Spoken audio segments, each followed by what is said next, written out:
Gipfert, Bobcat for Hire. I'm here to talk to you today. I did a video a couple of weeks ago talking about crypto and some of the stuff I'm doing, and I mentioned that I'll be spending some time in my skid steer doing some podcasting, and that's exactly what you've got here. So I need reviews on this. I'm going to try some software and stuff to try to clean up my audio, some stuff like that, but I want to know from you how this video is from from the viewpoint of a viewer. I want to know if the audio is too loud with the humming of the machine. I want to know if you desire more camera angles, if you just dying to know what's going on outside of the machine, if I need to set up a camera outside and throw that in while I'm talking. Because I'm not going to be talking about the work I'm going to be talking about crypto, the things that, we spoke about last time that interest me. So, in fact, I'll just get straight to the point. I've got a few things I want to talk about today. Bottom line, I want to tell you what you need to know to have basic information and maybe even to find out if mining might be profitable for you, or at least to know what I see. And I'm going to tell you about 3 different mining systems that I'm investing into or have been investing into today,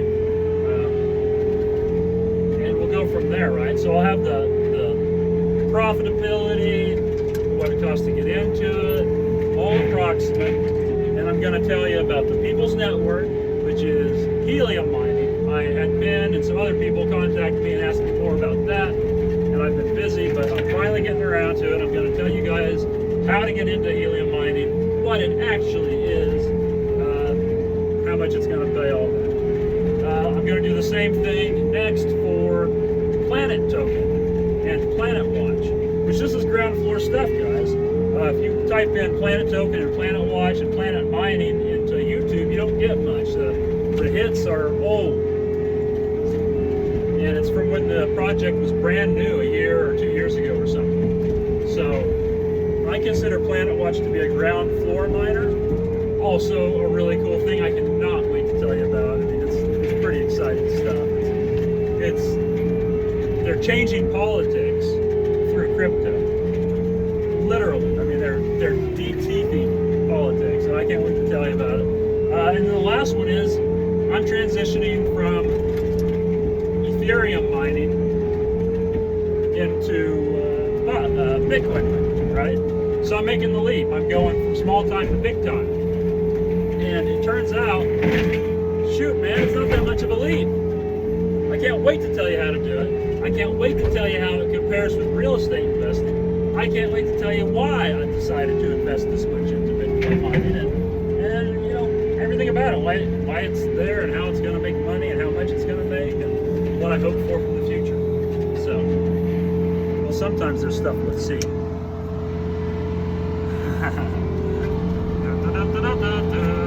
I'm just gonna go through here and go down this path right through the weeds. It's kind of hard to do with one hand though, so yeah, this is about to end. I'm gonna have to use both my hands, people. I can't do this. You're gonna have to watch me. Anyway, we'll get on topic here. Helium.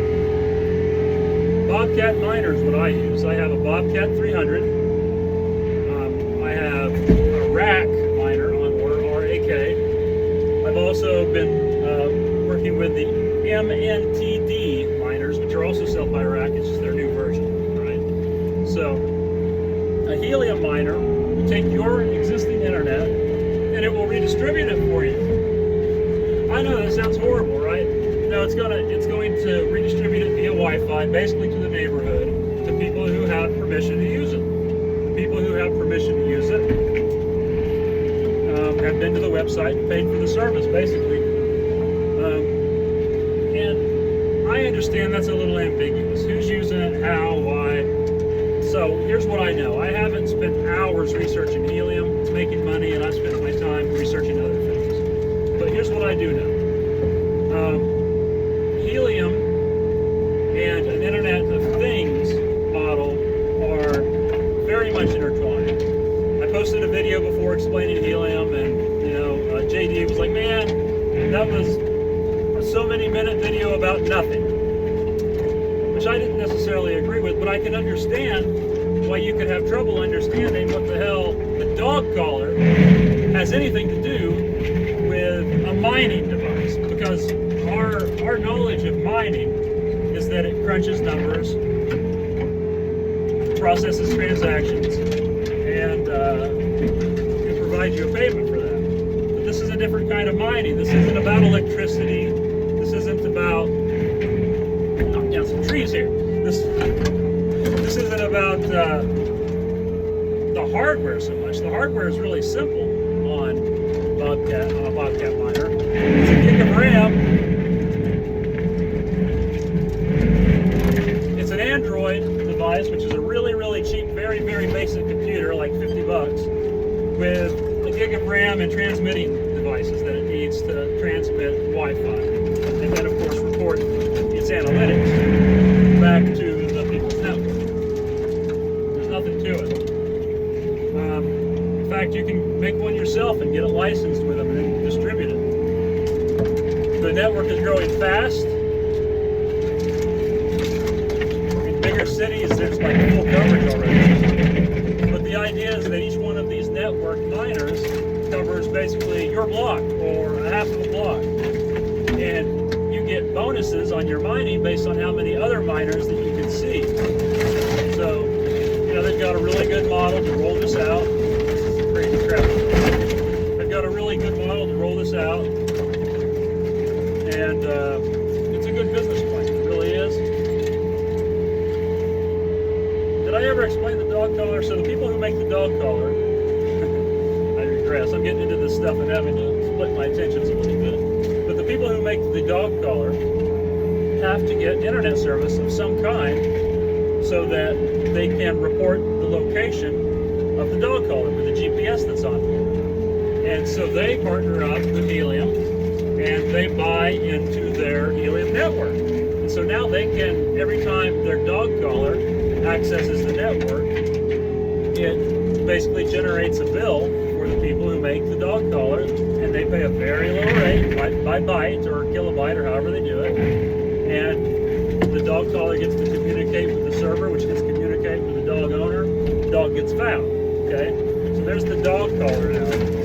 But that's basically what it is. And you know, I'm even going to go a step further and say that this is a social program.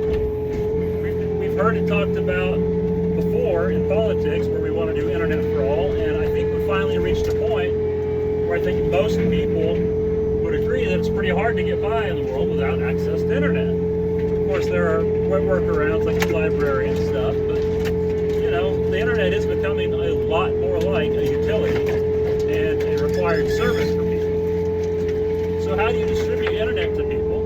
Well, the boomer thought, the legacy thought, is that you contact the government, convince them to do it, they get the money together, they make it happen.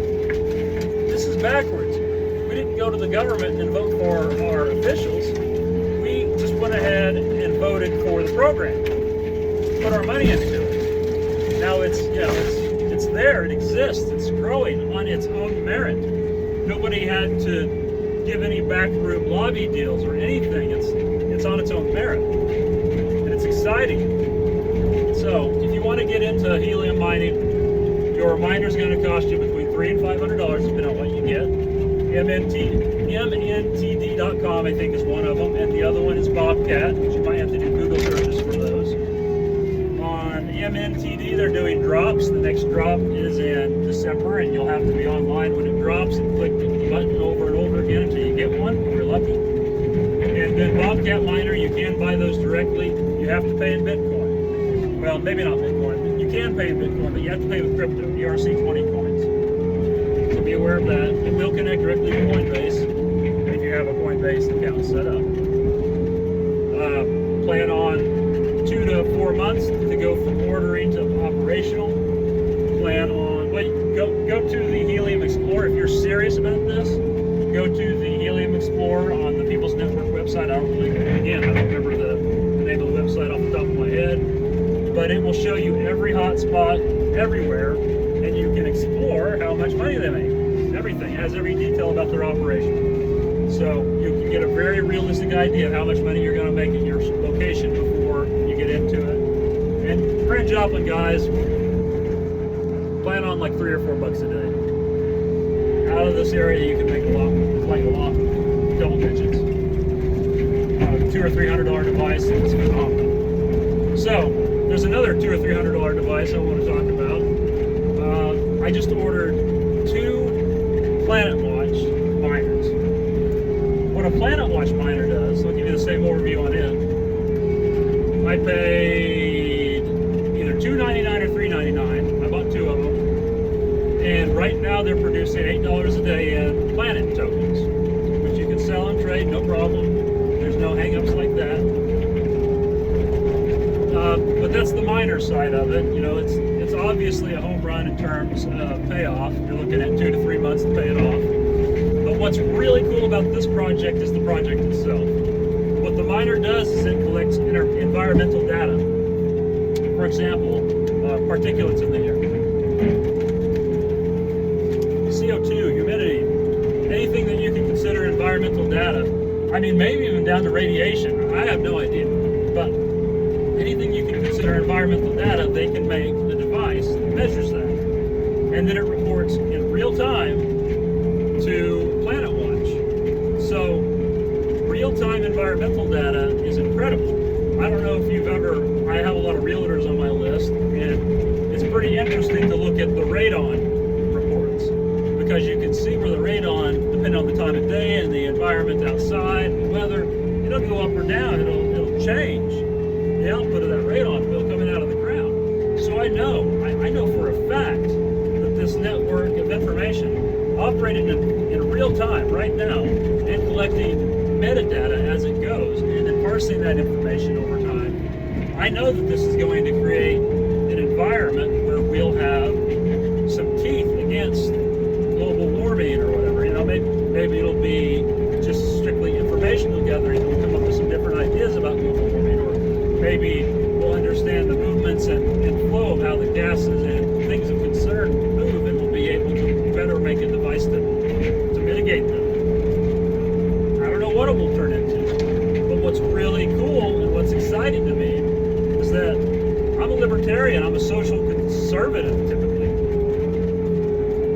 At least I've been forced into it, policy-wise I am. But I can participate in these 2 very social programs, liberal programs, you know, distributing the internet to poor people and collecting environmental data in real time so that we can combat climate crisis are very liberal programs that a libertarian would usually not be caught dead in. But this is why I think there's a big difference between modern thinking and boomer thinking. Because all that's been turned upside down. I mean, there's no reason to think anymore that a centralized agency such as a government or a big company can do any better of a job of representing the people's needs than the people themselves. And in the past, that's been really hollow as a libertarian, because there's all these things we need, and there are real people hurting in the street that really need social programs. There is a problem with internet access. There's all these issues. But here, some guy who looks like he stepped out of the basement of a university, he does his podcasts on YouTube every week to do the updates for PlanetWatch. He comes out and he starts this worldwide movement. He's got these sensors deployed everywhere. He started his own, what's essentially a monetary market with the Planet token and its sister token to help monetize and move the environmental agendas. He has put together a business plan to sell the information to governments and other agencies that can use the information to make the world better. So it's profitable. And when you look at him, you don't see somebody who's a money-grubbing government lobbyist, anything like that. You see a nerd. You see a guy who cares a lot about the environment, and he is in this for the project. And that's who you want running your projects. You don't want somebody who is like half-hearted, you know, just kind of in it because there's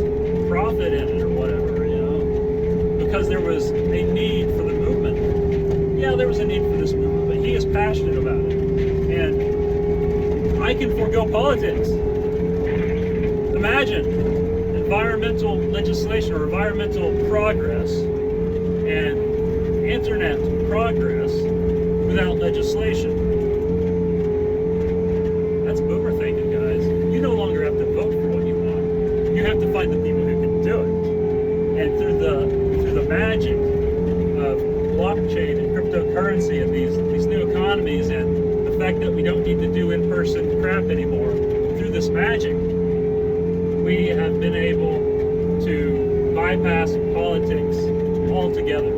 The only debate that occurs is amongst the people who are going to do the project. If you are on the fence about a project, you can wait till the merit develops. You don't have to do it on day one. You know, social programs and stuff, if you get into anything with the government, you're into it for life, man. They don't start a program and then shut it down 5 years later. Even if they have it with a sunset, they will do it. So, really, really powerful and progressive movements for a libertarian who has I have very libertarian points of view. I believe that everybody is kind of responsible for themselves, but I also believe that everybody should have it in them to be responsible for other people too. You should take care of yourself and somebody else. But we shouldn't be forced to. Some people, it's all they can do to take care of themselves. So, anyway, I strayed into politics there a little bit, but that's, you know, I've been anti-politics or apolitics for a while. I've been kind of trying to defuse it, most of it. And this crypto philosophy plays into that wonderfully. I've got 17 minutes of footage here. That's already too much, guys. I just really, really want to talk to you about Bitcoin mining. Shit. I'm going to make a different video. Happy Thanksgiving, guys. If you're seeing this on Thanksgiving especially, I'm working here the day before Thanksgiving, trying to get a little work done. You know, it's just, I'm chilling today. It's kind of a relaxed day. It's a good day to be out brush hogging, as you can tell. Until I get into some real junk, it really doesn't take much for me to keep this thing rolling. Let me know your reviews. Let me know audio quality. Let me know what you want to see. Let me know what questions you have, all that stuff. I'll be back maybe in an hour to discuss Bitcoin, because I'm going to buy some Bitcoin miners. It's exciting. It's the most exciting thing I've had to talk about, really. Talk to you soon.